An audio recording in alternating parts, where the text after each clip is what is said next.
Welcome back into Sports Memo's Betting Podcast. College football, every game on the board. This is segment number 4 with our closer, Teddy Covers. Teddy, welcome into the pod. How are you? I always say it. Coffee is for closers, man. I'm drinking tea today. What am I going to do? Cheers. How are you? I'm doing good, Teddy, and we got a good slate of games here to end it. We got some late night specials. Stop here. for a minute. Do you even know the reference? Coffee is for. I mean, am I using like a really obscure reference right here? Coffee is for closers. No, I know what you're talking about. That got made in a movie. Glengarry Glen Ross. Yes. It's a great. It's worth watching. Absolutely. But coffee is for closers. Alec Baldwin says the line. Yeah. Yeah, it's a great line. I didn't know where you wanted me to go with it. I know there's sales guys out there. I'm sure watching this podcast, and sales guys know exactly what you're talking about, Teddy. Sure. Okay. Good. I wasn't sure if that line has fallen into obsolescence yet, but I'm glad it hasn't. No, that's got another decade, if not more, in it. That's a famous one for at least the sales profession. But Teddy, talking about sales guys, let's give them and everybody else watching some right sides here, hopefully, down the stretch. We got Miami and Pittsburgh. This is a fascinating handicap, Teddy. And, guys, by the way, we're going 189, 190 down to the end of the card. This is the 4th section of the Every Game on the Board podcast. The first 3 sections you can find at sportsmemo.com under the podcast tab. Also, we're simulcast on the YouTube channel, so you can watch us if you want to put some faces with some voices, and the Apple iTunes podcast application as well. All different kinds of ways to consume the podcast. But first game up here, Teddy, Miami at Pittsburgh in the ACC. We got the Pitt Panthers laying 5.5 now at home, 43.5 the total.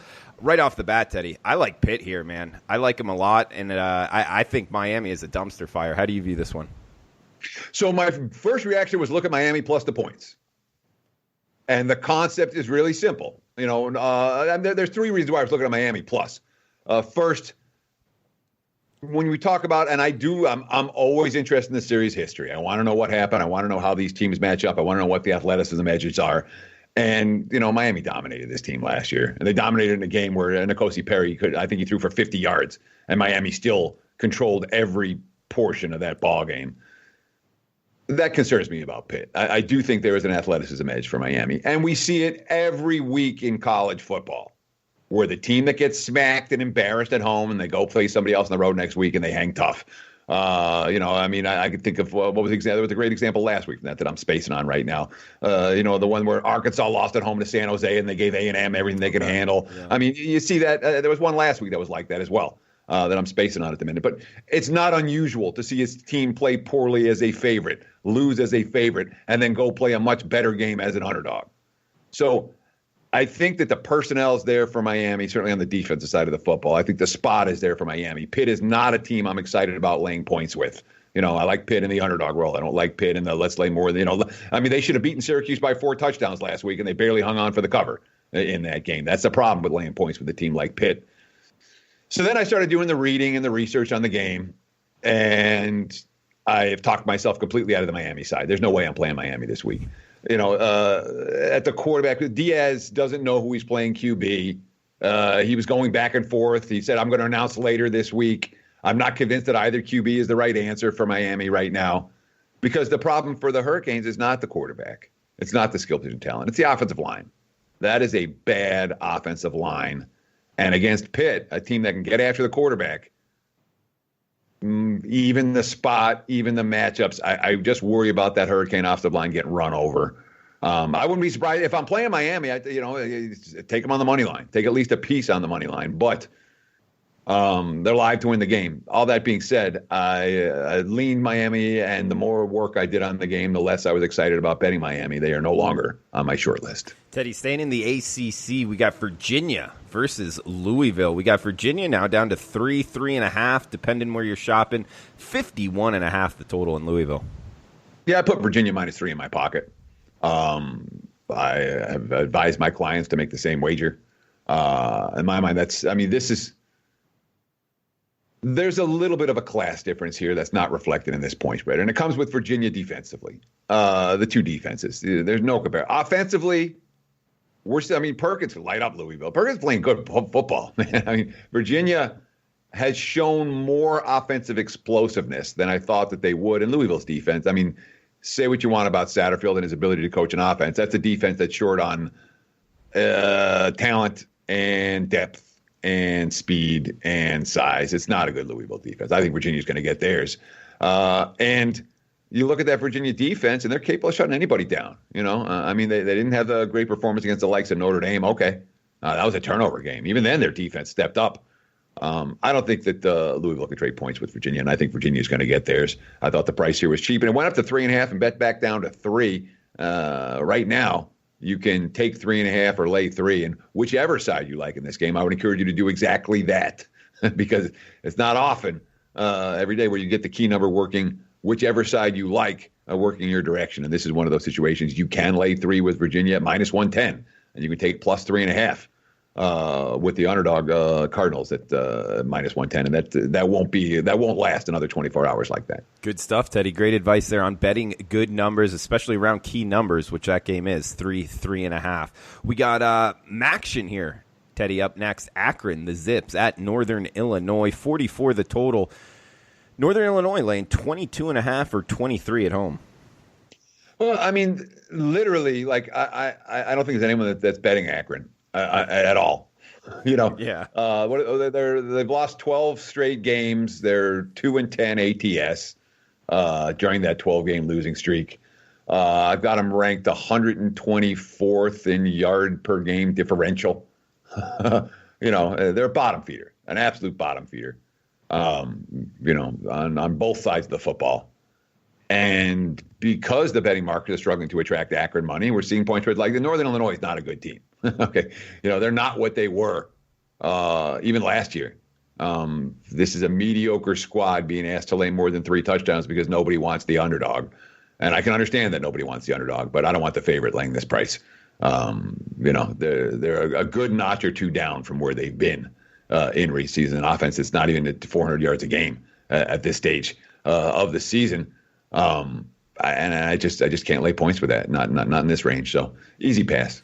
Teddy, next game up in the Big 12, Texas Tech at Kansas. We're seeing Texas Tech -4.5 on the road, 64.5 being the total. And Teddy, I look at this one. I wonder if the odds maker's getting a little too cute here, opening it up. Texas Tech -3.5 on the road at Kansas. I mean, the Mad Hatter's there. I get it, but I don't know. Kansas, I don't think they can match up with Texas Tech. What are you thinking?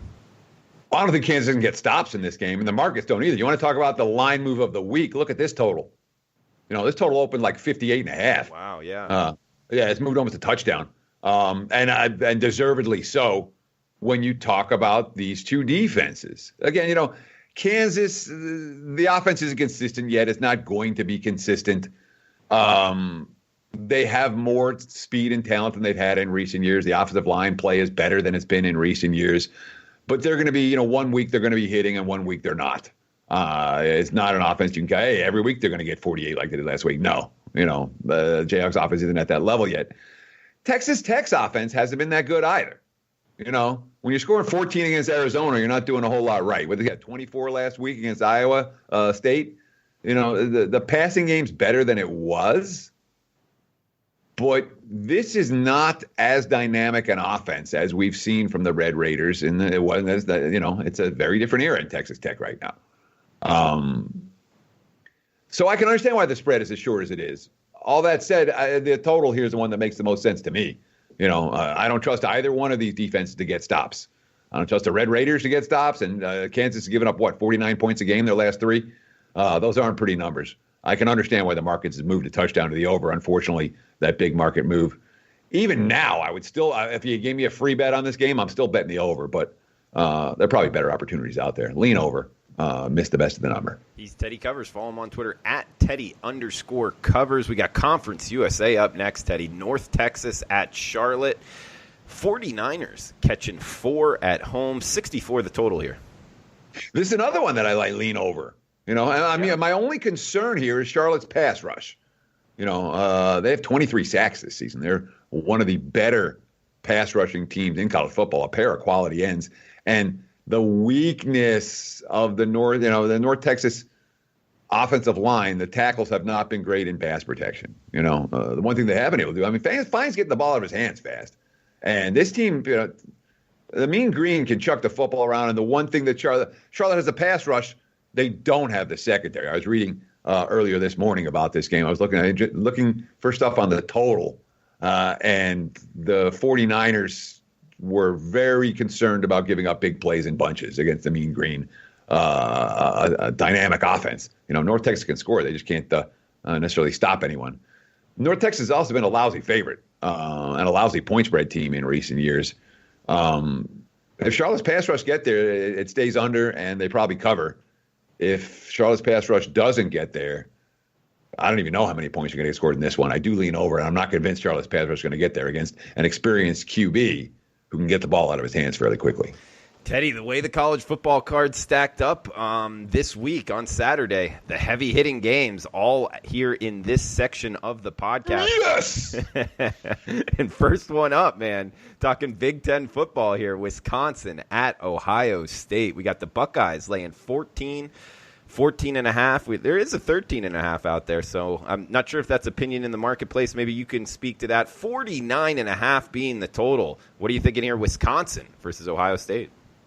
So let me start with this. The bet that you make on Akron, Northern Illinois, or North Texas, Charlotte is worth every bit as much as the bet you make on Wisconsin, Ohio State. One game's watch and win, one game isn't.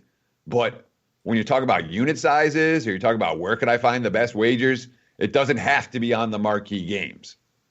All that being said, this number won't go through the roof because of Wisconsin's defensive stats. Their defensive stats are ridiculous. They're holding foes to 193 yards per game. That's number one in the country. And when you have the number one defense in yardage in the country, you're not going to see wise guy steam moving in against you. That's the Wisconsin money. I don't think Wisconsin is any good, and I don't think Wisconsin matches up well with Ohio State, personally. All right. As we've seen in years past when these two teams have met, there's a lot of talk today for some reason about the Cardell Jones 59-0 game. That was good for my pocket. Back in the day when the Badgers and the Buckeyes were meeting for a Big Ten title. And here's Wisconsin with this ridiculous statistical profile. Again, number one in yards allowed, number three in points per game differential, number three in yards per game differential. A statistical profile of 27 sacks from the defense for the season. Defense allowing opponents 3.4 yards per play. That's number one in the country. All these stats, you're like, whoa, Badgers, whoa. Look who they played. They played a bunch of nobodies and every right team at the right time they possibly could. Ohio State is a freaking juggernaut, okay? There's two teams I stepped in front of Oklahoma, and I may do it again. The Texas game. And I still think that defense is a little bit vulnerable. Their statistical profile is like Ohio State's. I'm not stepping in front of Ohio State. All right. This team is loaded on both sides of the football. National championship caliber talent, both sides of the ball. They're facing a team that we saw. The only way I understand that Ohio State around this time last year lost, 49-20 to Purdue, and they had a bad game. I get it. Last year's Purdue is better than this year's Illinois. Okay. And I watched the game last week. Jonathan Taylor didn't look right. They lost the game outright because Taylor fumbled on a play that he just didn't. I don't trust Cone to move the football, against the Buckeyes defense. And I genuinely think that Wisconsin's defensive stats are way overrated. It's a good defense, maybe even a very good defense. Their stats say they're the best defense in the country. I'm not buying it. Ohio State or pass for this better. Good stuff on the Big Ten game from Teddy Covers. We're going to head to the Sun Belt before heading to the big SEC game. And the Sun Belt game we're talking about here, Texas State at Arkansas State. We got the Red Wolves laying 12 in Jonesboro, Teddy, 60 the total. I'll tell you, this Arkansas State team is beat up, man. I have no interest in laying doubles with them. How do you feel? Yeah, I'm with you 100%. And I have no interest in taking with Texas State either. I mean, Texas State, this is a bad program. And, number 112 in the country on offense, number 115 on defense. If Arkansas State scores, the Bobcats are going to have a really hard time in this one, I would think. They're both weak defensive squads. Only one of the two teams has an offense, and that's the Red Wolves. But, between them, what have they covered? Like 3 point spreads for the entire season? Neither one of these teams has been a good point spread team, and it's not a game I'm particularly excited about betting on. All right, the other big one here, and we still have one more on deck as well. Auburn at LSU here, Teddy. We got 59 being the total. LSU, the Bayou Bengals, laying 10.5 at home. Yeah, and of course, you and I did a video on this game yesterday, one of the videos that we shot in studio here in Las Vegas. You can look at that video. Is that up on Sports Memo right now? Yeah, the YouTube channel. Yeah, absolutely. So I would encourage you, if you want more analysis on that game, we went into it pretty well in detail in that video yesterday. But the basic premise that I was making is I have to lean LSU here because we've seen Auburn against a good defense on the road, and we don't trust Nix in that. The Florida game absolutely stands out to me for Auburn. All that said, I'm an LSU believer, and I'm a Joe Burrow believer, but this is one game where I think the first game all season where LSU won't be able to dominate the trenches. Auburn can battle with them on both sides of the line of scrimmage. And we've seen Burrow look like a Heisman candidate and become a Heisman favorite in large part because, he's been upright all year long. And if we see Auburn get pressure on Burrow, we're not going to see the type of numbers that LSU's been putting up. And Auburn's going to cover this point spread, and it's going to stay under the total. If they don't get the pressure on Burrow, they're not trading scores with LSU, and LSU is going to run this team out of the gym. My gut reaction is more likely the latter than the former. I think LSU, the big play potential they have is not something that Auburn can match. So I lean favorite here, but this is one of those games where I'll be much more. I can tell you right now, I'm not betting it before kickoff. We're going to watch how that whether Auburn's able to get pressure early on. If they can't get pressure, we'll be betting LSU in game. If they can, we'll be looking at Auburn and under. Yeah, I agree with you, Teddy, in terms of looking towards the favorite here. And I know we got a lot of Auburn listeners out there to the podcast. And, guys, love you guys reaching out on Twitter at Teddy_covers or at Drew Martin Betts. Let us know what you think. And those Auburn listeners out there know Auburn has had a tough time in Baton Rouge, losing their last 9 trips there. So just something to keep in mind. I'm with you on I think Auburn's walking into a buzzsaw with their freshman quarterback in a tough place to play. I would look to lay the points with LSU. We got one Conference USA game before getting to the big Notre Dame-Michigan game here. We got Louisiana Tech at UTEP, Teddy.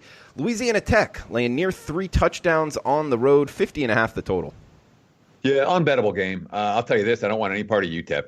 The bottom feeders in college football as you get into October, late October into November, it's already play out the string time for the Miners. They're no good. The offense can't move the football. If Louisiana Tech is having a good offensive game, they will score as much as they want to, and UTEP's going to have a really ugly game.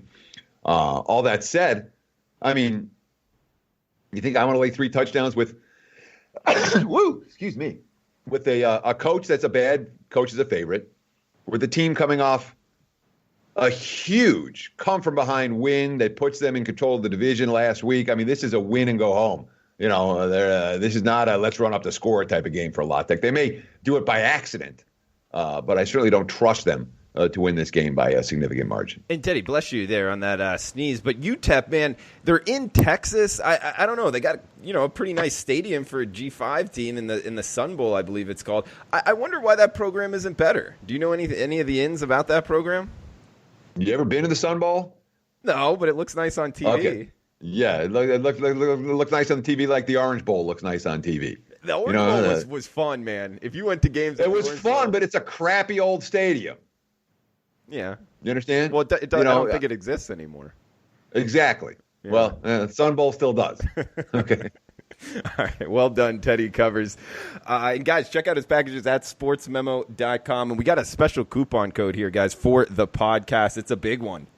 NBA just starting. We got college basketball right around the corner. NFL and college football all in session. And Teddy Covers, one of the best in the business, 57% last 5 years in NFL. He's off to a 1-0 start on the hardwood in the NBA. We got a 1-year all-access package at sportsmemo.com, and you can take half off. That means you're going to get every play in every sport Teddy Covers releases to his clients for under $1,000, just $999 using the coupon code TC999 at checkout. That's TC999 at checkout for his 1-year all-access package at sportsmemo.com. Every play, every sport, under $1,000. $9.99 at checkout. Teddy, the big one here, Notre Dame at Michigan. We've seen a flip favorite here. Michigan was favored by actually more than a field goal. Heavy move here towards Notre Dame. Now the favorite seeing -1.5 as well. 51.5 the total in the big house.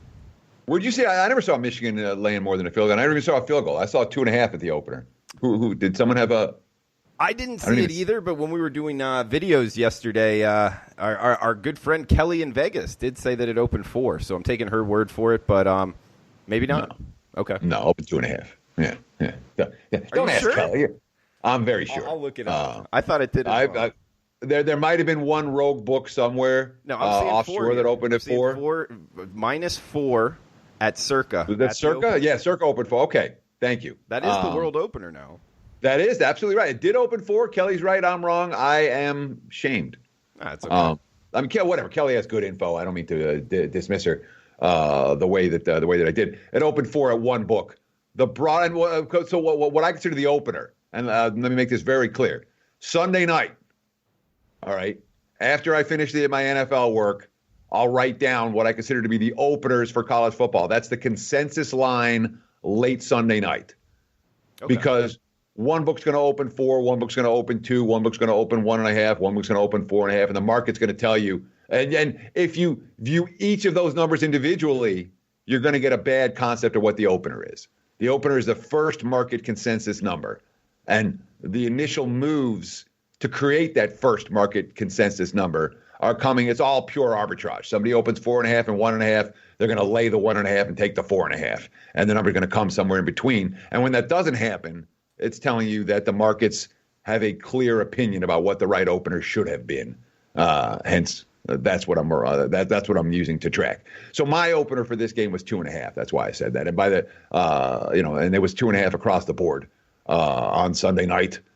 And to the surprise of absolutely no one. If you want to predict line moves, we try to do it every week on the NFL opening line report. Over the years, I've gotten pretty good at that. I'm not perfect. I'm not perfect in college either, but this is one that as soon as I saw the number, I'm like, there's only one way this money can come. And lo and behold, it's come. Notre Dame. Michigan hasn't beaten good teams in the Jim Harbaugh era. That's the mainstream story. Forgetting the fact that Michigan beat at home. The difference between what they've done at home and on the road the last 2 years has been pretty dramatic. You know, they've beaten 3 top 25 teams at home. They beat Iowa at home already this year. Over the last 2 years. It's not like Notre Dame Michigan can't play on an even field with the Fighting Irish. From